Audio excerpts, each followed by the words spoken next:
शांती. आज आहे 24 ऑगस्ट 2026ची मुरली. महावाक्य आहे, गोड मुलांनो, सुख देणाऱ्या बाबांची अतिशय प्रेमाने आठवण करा. आठवणीशिवाय प्रेम असू शकत नाही. प्रश्न आहे, बाबा मुलांना दररोज आठवणीचा अभ्यास करण्यासाठी इशारा का देत असतात? उत्तर आहे, कारण आठवणीद्वारेच आत्मा पावन बनेल. आठवणीद्वारेच संपूर्ण वारसा घेऊ शकाल. आत्म्याची सर्व बंधने नष्ट होतील. विकर्मांपासून मुक्त व्हाल. सजा होण्यापासून सुटका होईल. जितकी आठवण कराल तितका आनंद होत राहील. लक्ष समीप आल्याचा अनुभव होईल. तुम्ही कधीही थकणार नाही. बेहदचे सुख मिळेल. म्हणून आठवणीचा अभ्यास जरूर करायचा आहे. गीत आहे, बचपन के दिन भुला न देना. ओम शांती. गोड गोड रुहानी मुलांना गाण्याच्या ओळीचा अर्थ समजला आहे. आता जिवंतपणी तुम्ही बेहदच्या बाबांचे बनला आहात.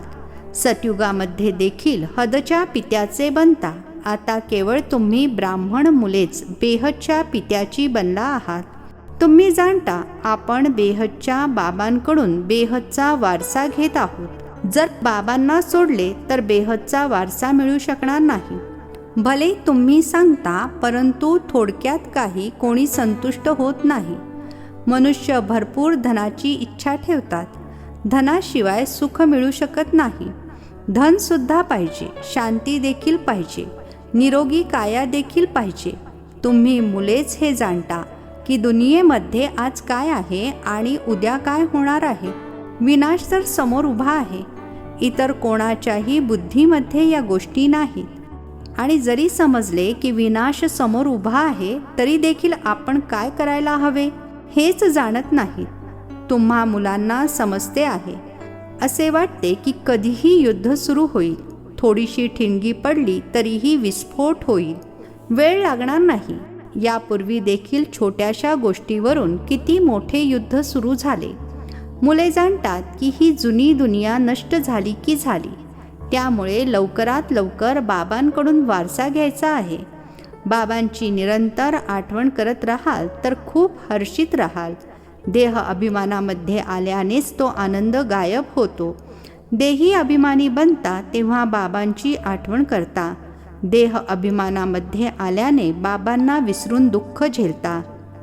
जितकी बाबांची आठवण कराल तितके बेहदच्या बाबांकडून सुख प्राप्त कराल. इथे तुम्ही आला आहात असे लक्ष्मीनारायण बनण्याकरिता. राजा राणी आणि प्रजेचा नौकर चाकर यामध्ये खूप फरक आहे ना. आताचा पुरुषार्थ मग कल्पकल्पांतरासाठी कायमचा होतो. अखेरीला सर्वांना साक्षात्कार होईल की आपण किती पुरुषार्थ केला. आता देखील बाबा म्हणतात, आपल्या अवस्थेला बघत राहा की अतिशय गोड असे बाबा ज्यांच्याकडून स्वर्गाचा वारसा मिळतो, त्यांची आपण किती आठवण करतो. तुमचे सर्व काही आठवणीवरच अवलंबून आहे. जितकी आठवण कराल तितका आनंद देखील होईल. असे वाटेल, बस आता जवळ येऊन पोहोचलो आहोत. काही जण मग थकून देखील जातात. म्हणतात, माहीत नाही मंजिल अजून किती दूर आहे. पोहोचलो तर मेहनतसुद्धा सफल होईल. दुनियेला देखील हे ठाऊक नाही की भगवान कोणाला म्हटले जाते. म्हणतात देखील, हे भगवान, आणि मग म्हणतात भगवान दगडा मातीमध्ये आहे. आता तुम्हा मुलांना समजते आहे, आपण बाबांचे बनलो आहोत. आता बाबांच्याच मतावर चालायचे आहे. भले परदेशामध्ये जरी आहात तरीही तिथे राहून देखील फक्त बाबांची आठवण करायची आहे. तुम्हाला श्रीमत तर मिळाले आहे. आत्मा बाबांच्या आठवणीशिवाय तमोप्रधानापासून सतोप्रधान बनू शकत नाही. तुम्ही म्हणता, बाबा आम्ही तुमच्याकडून पूर्ण वारसा घेणार. जसे आमचे बाबा अर्थात ब्रह्मा बाबा वारसा घेतात, आम्ही देखील पुरुषार्थ करून त्यांच्या गादीवर जरूर बसणार. मम्मा बाबा राजराजेश्वर आणि राजराजेश्वरी बनतात, तर आम्ही देखील बनणार. परीक्षा तर सर्वांसाठी एकच आहे. तुम्हाला फार थोडे शिकवले जाते. फक्त बाबांची आठवण करा. याला म्हटले जाते सहज राजयोग बळ. तुम्ही समजता योगाद्वारे खूप बळ मिळते. जर आम्ही कोणतेही विकर्म केले तर खूप सजा खावी लागेल. पदभ्रष्ट होईल. आठवणीमध्येच माया विघ्न आणते. तुम्ही जाणता आपण पावन दुनियेमध्ये जात आहोत. जे ब्राह्मण बनतील तेच निमित्त बनतील. ब्रह्मा मुखवंशावळी ब्राह्मण बनल्याशिवाय तुम्ही बाबांकडून वारसा घेऊ शकत नाही. बाबा मुलांना रस्तातच मुळी वारसा देण्याकरिता. शिवबाबांचे तर आपण आहोतच. ते नवीन सृष्टी रस्तात मुलांना वारसा देण्याकरिता. शरीरधारीलाच वारसा देतील. आत्मे तर वर अर्थात परमधाममध्ये राहतात. तिथे काही वारसा अथवा प्रारब्धाची गोष्टच नाही. तुम्ही आता पुरुषार्थ करून प्रारब्ध घेत आहात, ज्याच्याविषयी दुनियेला ठाऊकसुद्धा नाही आहे. आता वेळ जवळ येत जात आहे. धमकी देत राहतात की अमक्याने जर असे केले तर आम्ही त्यांना उडवून टाकू. उडवण्याची तयारी चालू आहे. बॉम्ब्स इत्यादी काही ठेवून देण्यासाठी बनवलेले नाहीत. तयारी मोठ्या प्रमाणात चालू आहे. ब्रिटिश गव्हर्नमेंटच्या वेळी पाकिस्तान हिंदुस्तान अस्तित्वात होते का? लिहिलेले आहे यवनांचे युद्ध. पांडव आणि कौरवांचे युद्ध नाही आहे. खरोखर यवन युद्ध करत आहेत. बॉम्ब्स देखील तयार झाले आहेत. आता बाबा आम्हाला आदेश देत आहेत की माझी आठवण करा, नाहीतर अखेरीला खूप रडावे लागेल. परीक्षेमध्ये नापास होतात तर रागाने जाऊन आत्महत्या करतात. इथे राग येण्याचा तर प्रश्नच नाही. अखेरीला तुम्हाला खूप साक्षात्कार होतील. आपण काय काय बनणार ते देखील समजेल. बाबांचे काम आहे पुरुषार्थ करवून घेणे. म्हणतात मुलांनो, कर्म करत असताना देखील आठवण करायला विसरता किंवा फुरसत मिळत नाही. तर मग ठीक आहे, बसा. बसून बाबांची आठवण करा. आपसामध्ये जेव्हा तुम्ही भेटता तेव्हा देखील हा प्रयत्न करा की आपण बाबांची आठवण करत राहावी. एकत्र येऊन बसल्याने तुम्ही आठवण चांगली कराल, मदत मिळेल. मुख्य गोष्ट आहे बाबांची आठवण करणे.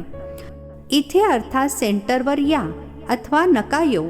परदेशामध्ये जाता तर मग येऊ शकणार नाही.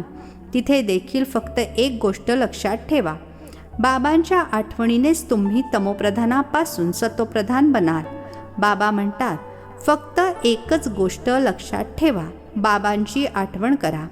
बाबा म्हणतात मन मना भव, माझी आठवण करा तर विश्वाचे मालक बनाल. मुख्य गोष्ट असते आठवणीची. कुठेही जाण्याची काही गोष्ट नाही आहे. घरी राहा, परंतु फक्त बाबांची आठवण करत राहा. पवित्र बनला नाही तर बाबांची आठवण करू शकणार नाही. असे थोडेच आहे की सर्व येऊन क्लासमध्ये शिकतील. मंत्र घेतला मग भले कुठेही जा. सतोप्रधान बनण्याचा मार्ग बाबांनी सांगितला आहे. तसे तर सेंटरवर आल्याने नवीन नवीन पॉईंट्स ऐकत राहाल. जर कोणत्या कारणामुळे येऊ शकत नसाल, पाऊस पडत असेल अथवा कर्फ्यू लागला असेल, कोणीही बाहेर पडू शकत नसेल, मग काय कराल? बाबा म्हणतात काही हरकत नाही. कुठेही राहून तुम्ही आठवणीमध्ये राहा. चालता फिरता आठवण करा. इतरांना देखील हेच सांगा की बाबांची आठवण केल्याने विकर्म विनाश होतील आणि देवता बनाल. शब्द आहेतच मुळी 2. बाबा म्हणतात बालपण विसरून जाऊ नका. आज हसत आहात, उद्या रडावे लागेल. जर बाबांना विसरला तर बाबांकडून पूर्ण वारसा घेतला पाहिजे. असे बरेच जण म्हणतात की स्वर्गामध्ये तर जाऊ ना. मग जे काही भाग्यामध्ये असेल ते. याला काही पुरुषार्थ करणे म्हणणार नाही. मनुष्य पुरुषार्थ करतातच मुळी उच्चपद प्राप्त करण्याकरिता. आता जेव्हा की बाबांकडून उच्चपद मिळत आहे तर निष्काळजीपणा कशाला केला पाहिजे? स्कूलमध्ये जे शिकणार नाहीत त्यांना शिकलेल्यांसमोर पाणी भरावे लागेल. जर बाबांची पूर्णपणे आठवण केली नाहीत तर मग जाऊन प्रजेचे देखील नोकर चाकर बनाल. यामध्ये खुश थोडेच झाले पाहिजे.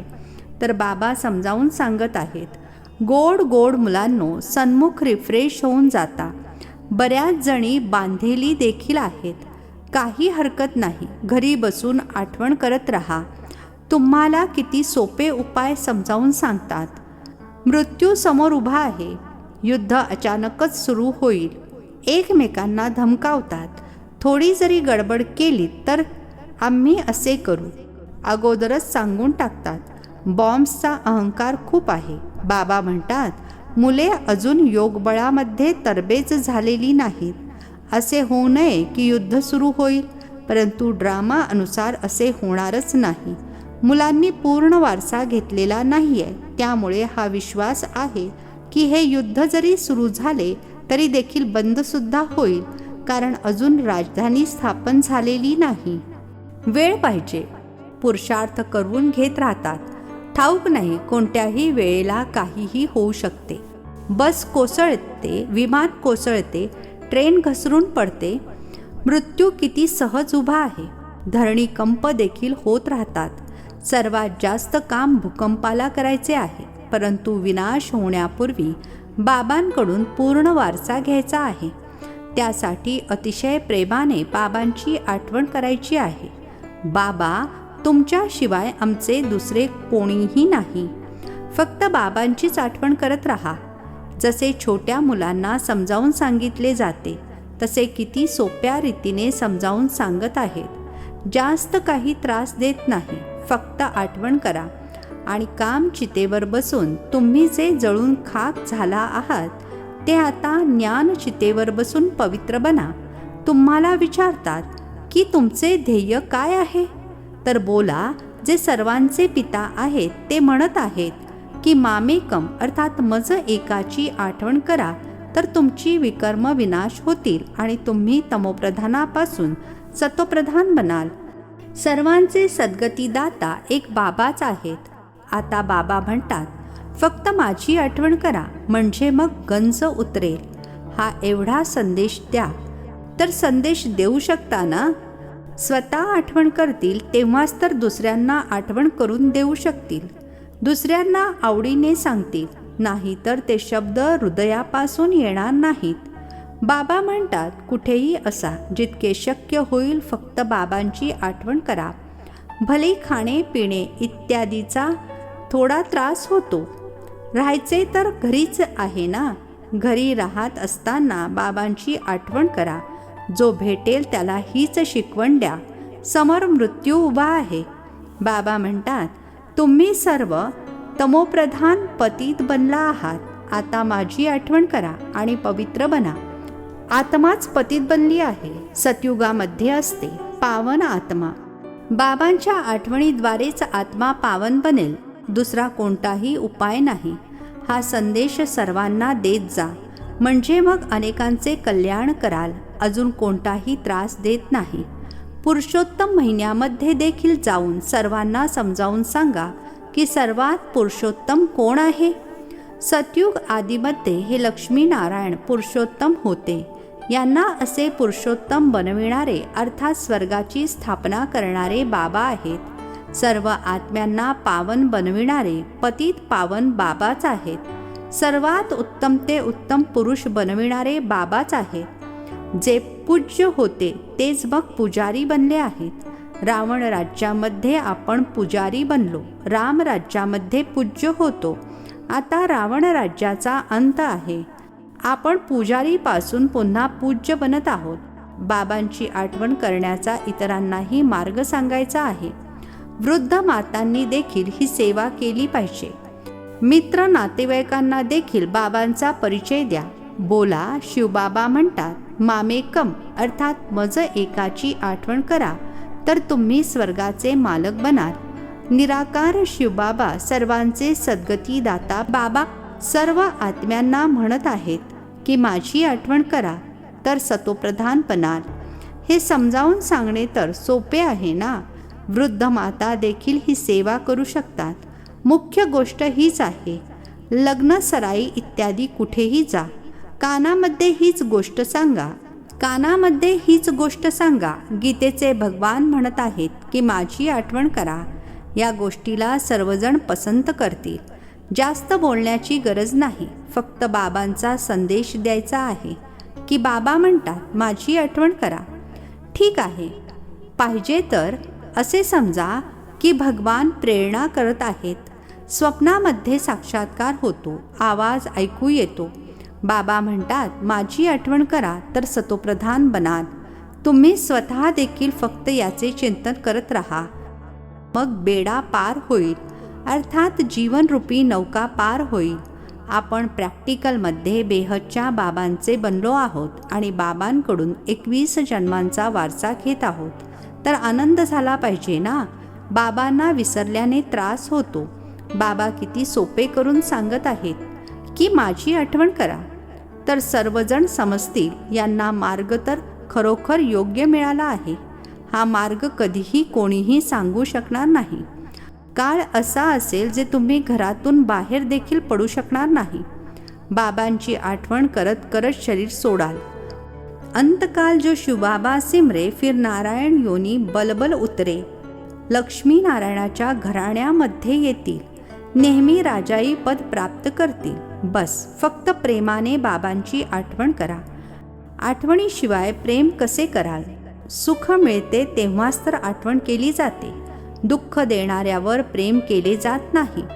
बाबा म्हणतात, मी तुम्हाला स्वर्गाचा मालक बनवतो, त्यामुळे तुम्ही माझ्यावर प्रेम करा.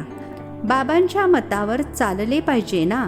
अच्छा, गोड गोड खूप खूप वर्षांनंतर भेटलेल्या मुलांप्रती मात पिता बाप दादांची प्रेमपूर्वक आठवण आणि सुप्रभात. आत्मिक पित्याचा आत्मिक मुलांना नमस्ते. आम्हा आत्मिक मुलांचा आत्मिक पित्याला नमस्ते. धारणेसाठी मुख्य सारांश आहे. पहिला पॉइंट आहे, शिक्षणाच्या बाबतीत कधीही निष्काळजीपणा करायचा नाही. युद्ध सुरू होण्यापूर्वी बाबांकडून संपूर्ण वारसा घ्यायचा आहे. दुसरा पॉइंट आहे, श्रीमतावर बाबांची अतिशय प्रेमाने आठवण करायची आहे. आजचे वरदान आहे, संकल्प वृत्ती आणि स्मृतीद्वारे व्यर्थला समाप्त करणारे सच्चे ब्राह्मण संपूर्ण पवित्र भव. संकल्प वृत्ती आणि स्मृतीद्वारे व्यर्थला समाप्त करणारे सच्चे ब्राह्मण संपूर्ण पवित्र भव. स्पष्टीकरण आहे, आपल्या संकल्प वृत्ती आणि स्मृतीला चेक करा. असे नाही की थोडेसे काही चुकले, पश्चाताप केला, माफी मागितली म्हणजे मोकळे झालो. कितीही कोणी माफी मागेल, परंतु जे पाप अथवा व्यर्थ कर्म झाले आहे त्याची खूण नाहीशी होत नाही. रजिस्टर साफ स्वच्छ होत नाही. केवळ एक विधी म्हणून याचे पालन करू नका, परंतु हे लक्षात राहावे की मी संपूर्ण पवित्र ब्राह्मण आहे. अपवित्रता संकल्पाला, वृत्तीला आणि स्मृतीला स्पर्श देखील करू शकत नाही. त्यामुळे पावलोपावली सावध राहा. स्लोगन आहे, बाबांच्या सोबतीला उपयोगात आणा म्हणजे मग कधीही दिलशिकस्त अर्थात निराश होणार नाही. बाबांच्या सोबतीला उपयोगात आणा म्हणजे मग कधीही दिलशिकस्त अर्थात निराश होणार नाही. हे अव्यक्त इशारे अपवित्रतेच्या बीजाला सुद्धा नष्ट करून संपूर्ण स्वच्छ अर्थात पवित्र बना. पवित्रतेचे रहस्य प्रॅक्टिकलमध्ये आणणे अर्थात संकल्प रूपामध्ये देखील 5ही विकारांवर विजयी बनणे. व्यर्थ संकल्प क्रोध देखील उत्पन्न करतो, तर काम विकार अर्थात कोणत्याही आत्म्याप्रती व्यर्थ दृष्टी जरी जात असेल तरीही त्यावेळी पवित्रता मानली जाणार नाही. तर तुम्ही हे व्यर्थ संकल्प बाबांच्या प्रेमाखातर समर्पित करा. अच्छा, ओम शांती. नवनवीन मराठी व्हिडिओज प्राप्त करण्यासाठी सबस्क्राईब करा मराठी गॉडलीवूड चॅनलला.